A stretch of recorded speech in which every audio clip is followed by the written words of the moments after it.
Waislamu, samanini kama nitakuwa nimewakwaza au nimewakosea kwa kitu ambacho nitakuja kukiongea. Ila nilikuwa na ombi moja. Ramadhani ya mwakani tunaombeni ikifika saa 12. Mtoe gwaedi tu watu wakutane na wapenzi wao. Mbona Wakristo si hatuna sheria nzito hivyo? Mnatufanya watu ambao tuna date na Waislamu tunawamisi wapenzi wetu mpaka vichwa vinatuma. Tunaangalia mavideo huko mpaka tunachanganyikiwa. Siku 30 nyingi sana Waislamu, tunaomba Ramadhani ya mwakani kabla mwezi kuandama mtangaze kwamba ruksa kukutana mwanamke wako baada ya kufuturu. Sawa?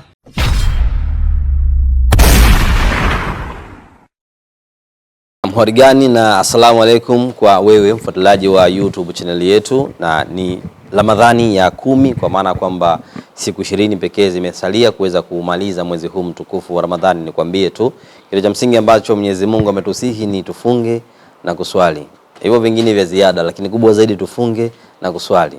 Kama wewe ni miongoni mwa watu ambao wanafuatilia mengi kunako mitandao ya kijamii, kwa hakika utakuwa umeshakutana na video clip ikimuonyesha moja kati ya wanawake ambao wamejipatia maarufu mkubwa kunako mitandao ya kijamii kwa kile ambacho anakifanya, so lazima la kucheza hivi, anaitwa Pipi Tilda. Huenda ukashangaa kwamba shehe amemjuaje Pipi Tilda? Shediwani mfahamu, sisi ndio tunamfahamu, sisi ya watu wa media lazima tumfahamu Pipi Tilda kwa sababu sisi mara nyingi tunakuwa tunajua watu wengi wako kwenye mitandao ya kijamii. Shediwani tumemuonyesha ile kauli ambayo amezungumza na akajaribu kumwangalia walau profile yake ipoje ili ajue kwamba kile ambacho anakwenda kukizungumza anazungumza ni mtu wa kalma ya design gani. Pipi Tilda kupitia moja ya video ambazo alikuwa ameziposti kunako siku 2 kama sio 3, ilikuwa ikisema kwamba anatamani Ramadhani ijayo walau Waislamu wangeruhusu watu waweze kukutana na wapenzi wao, kwa sababu wao ni Wakristo lakini wanadeti na Waislamu, wanakosa muda kuweza kukutana na wapenzi wao. Mbona wao Wakristo hawana mambo hayo? Alikuwa anajaribu kuwaomba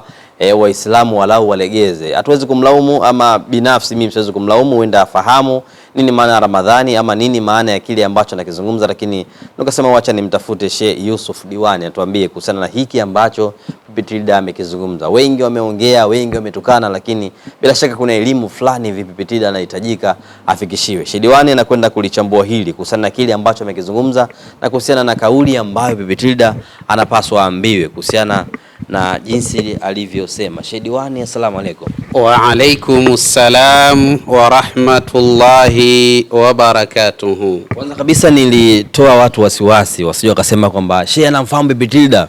Pipi Tilda ni mwanamke mmoja hivi ambaye anafanya video sio nzuri kwa ninyi mashehe kutazama, japo watu wengine huwa anaangalia. Kubwa zaidi kuhusiana na kauli ambayo ameizungumza, anatamani kwa Ramadhani inayofuata Waislamu walegeze ili mradi wao waweze kukutana na penzi wao. Tuiangalie hii kauli alafu tuweze kumwambia kile ambacho amekizungumza, ama ni elimu kiasi gani inahitajika apewe mtu huyu. Jambo la kwanza mimi niseme si vizuri kumtukana. Yani kule kumtukana hatumsaidii. Kumtukana ni sawa na kumfanya kwamba aendelee kuyasema hayo ambayo anayoyasema, na awaone pia Waislamu na hata watu wengine wakitazama wale watukanaji ndio Waislamu wenyewe wanatukana hivi, watashangaa sana na kuona hakuna maana katika hili. Huyu Pipi Tilda ndo anaitwa hivyo kama nimepatia jina lake. Anafaa aambiwe hivi ya kwamba hakuna Muislamu hata mmoja katika dunia hii anayetengeneza sheria katika dini. Uislamu, Mwenyezi Mungu Subhanahu wa Ta'ala ameuleta Uislamu, una sheria zake kabisa, ushakamilika.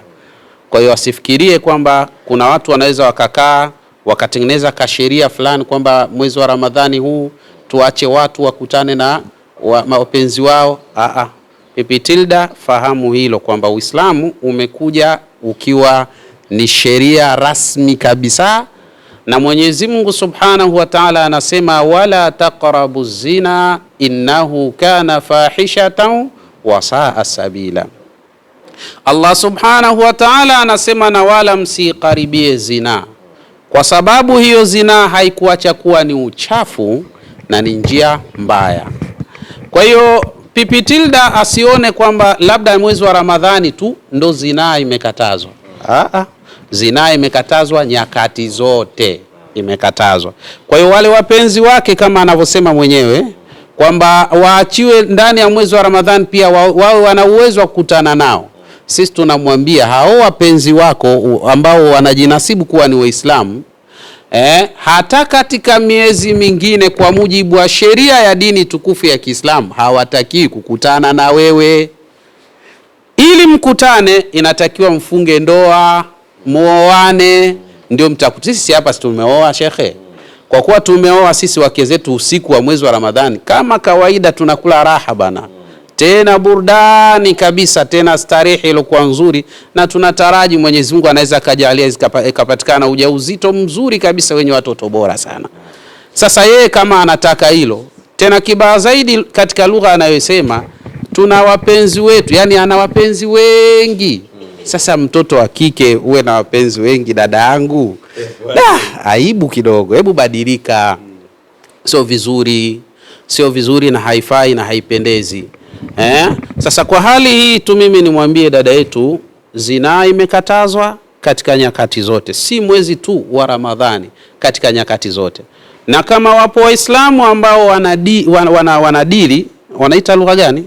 Wanadili, kuna lugha ile wanaita kwamba wanadeti na huyu bibie Pipi Tilda, basi tuwaambie tu nyinyi Waislamu na nyinyi mna makosa makubwa sana. Bwana Mtume Muhammad sallallahu alaihi wasallam anasema la yazni zani hina yazni wa huwa mu'minun, hazini anaezini wakati anapozini hali ya kuwa akiwa ni muumini. Yani mtu yote aone kajue kabisa kwamba ukienda kuzini wakati ule unazini, Uislamu wenyewe unakuwa umeuweka pembeni kabisa, haukuhusu wakati huo.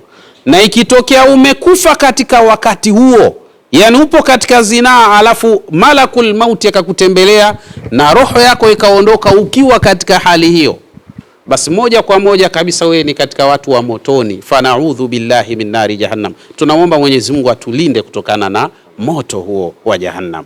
Samahani, tuleke sawa hilo. Mtu anaweza akachukulia vibaya vile ambavyo umesema. Kama kuna Muislamu ana date na Pipi Tilda atakuwa amekosea. Mtu anaweza kujiuliza, Pipi Tilda ni afai kudate na Waislamu ama maana yake nini hasa? Sio Pipi Tilda tu, hata akiwa binti wa Kiislamu hafai kudate na Muislamu au kudate na sio Muislamu maadamu hawajaoana.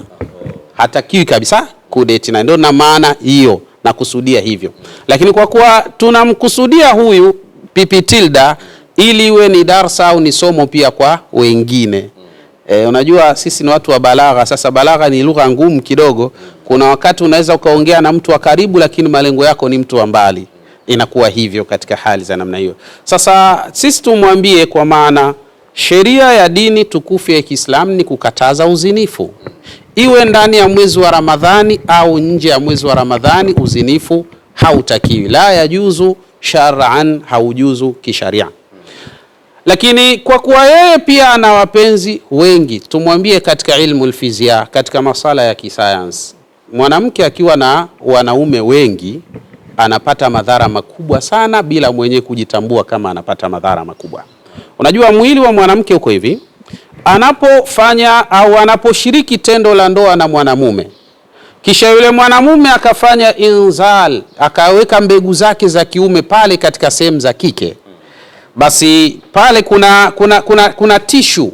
Zile tishu huwa zinataka kuitafsiri zile mbegu za huyu mwanaume zilizokuja kwa mwanamke huyu, kisha baada ya kutafsiri pale inapata taarifa ya kwamba hizi ni mbegu za mtu fulani.